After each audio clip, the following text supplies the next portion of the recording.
Many world-changing events marked the 18th century or 1700s, so many in fact that we'll need to narrow it down to only a few from a broad range worth noting.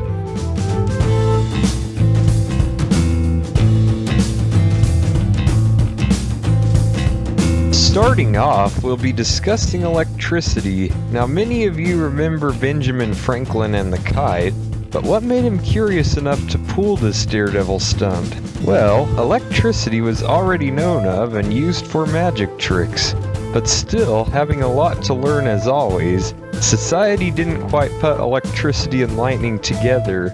Ben Franklin, however, noticed a similarity and wanted to figure out just how similar lightning and electricity were.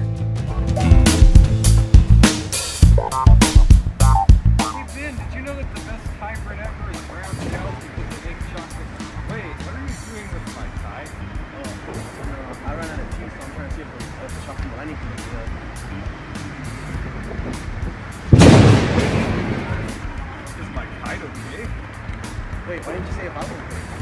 Because you won't be if you wreck my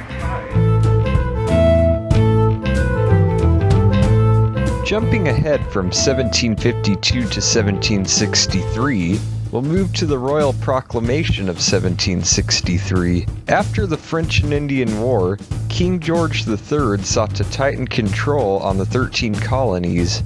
Colonies, with the exception of licensed traders, were prohibited from expansion westward of the Appalachians and could not buy land or make agreements with natives.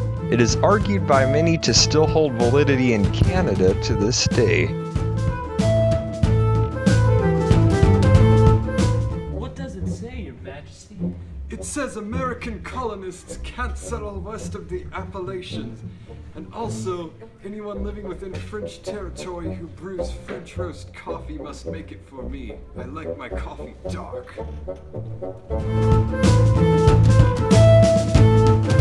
Now for 1775, something you would all remember at least somewhat, like Benjamin Franklin nearly dying from electrocution, let's talk a bit about the American Revolution. This arose from growing tensions between the 13 colonies and the colonial government who represented King George III.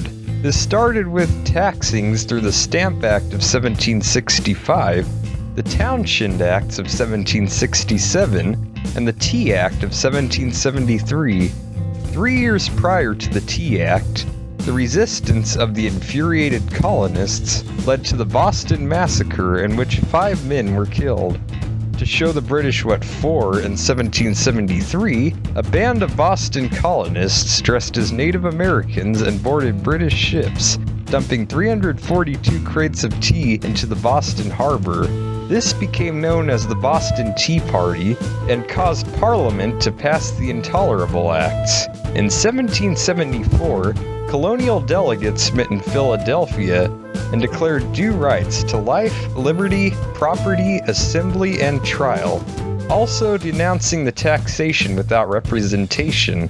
They were about to meet again in 1775, but the first shots were already fired in Lexington and Concord. The next year, of course, independence was declared on July 4th, with the war finally coming to an end in 1783. Oh, darn British! Always raising our taxes. I'm so mad. Are you serious? Can't believe this. British always raising our taxes. Hey! British are coming!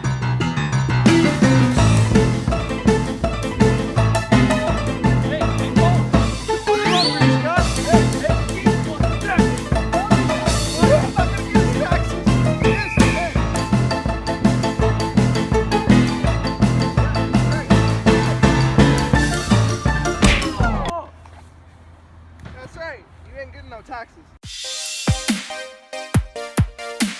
And now for the last event we'll go into detail on before a few other details about this century. The French Revolution, beginning in 1789 and ending in 1799, changed France in many ways, although not quite transforming it into what it is today. France was in debt from not only the outrageous spending habits of King Louis XVI and King Louis XV before him, but also France's involvement in the American Revolution. The French government's decision, of course, was to tax in a way that citizens were taxed less if they made more. To sum it up, the unfortunate conditions meant that many failed to produce resources, and they couldn't afford to buy much. This eventually led to the storming of the Bastille, which led to more and more violence, including the Reign of Terror from 1793 to 1794, where everyone and their neighbor who didn't agree with whatever ideals of Maximilian Robespierre and the Jacobins were going around were ruthlessly decapitated by guillotine, with King Louis losing his head in January at the beginning of this 2-year period, and Queen Marie Antoinette losing hers in October of that same year, as she was believed to be an Austrian spy. As mentioned earlier, however, the revolution didn't yet transform France to its prime. The French Revolution ultimately ended in France falling under the dictatorship of a man who is often said to have had greater power than stature, Napoleon Bonaparte.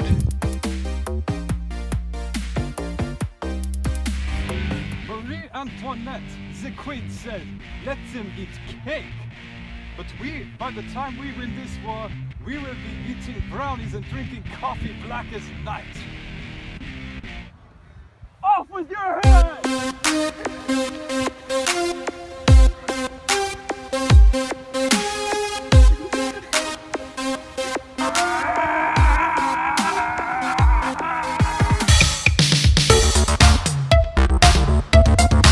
Now, although we were not given specific instructions other than to make a presentation on some highlights of our time period, I know Mr. McHale, so I know that he would appreciate the inclusion of some major works of the 18th century as well as some figures this time is known for, some of whom you've just seen represented in our comedic skits. The work you've most likely heard of from this time period is Robinson Crusoe by Daniel Defoe in 1719.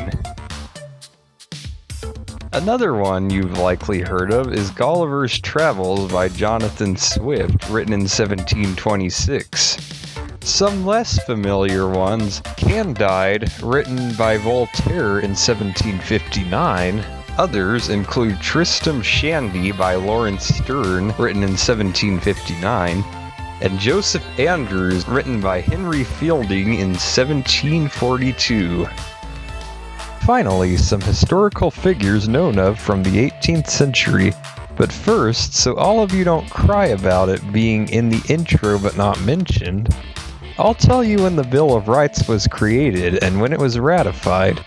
The Bill of Rights, which is the first 10 amendments of the Constitution, was created on September 25, 1789, and ratified on December 15, 1791. You can look them up yourself if you want a review. It seems as though these days, whenever Americans review the Constitution for any reasons other than that 8th grade test, they're usually up to no good. Now for the historical figures. First off, Benjamin Franklin, who was played by Obed earlier. I already told you about his kite experiment, and you likely know that he was also one of our founding fathers. But one thing not mentioned earlier was his invention of the lightning rod and bifocals. He was also a political genius who drew this Join or Die cartoon.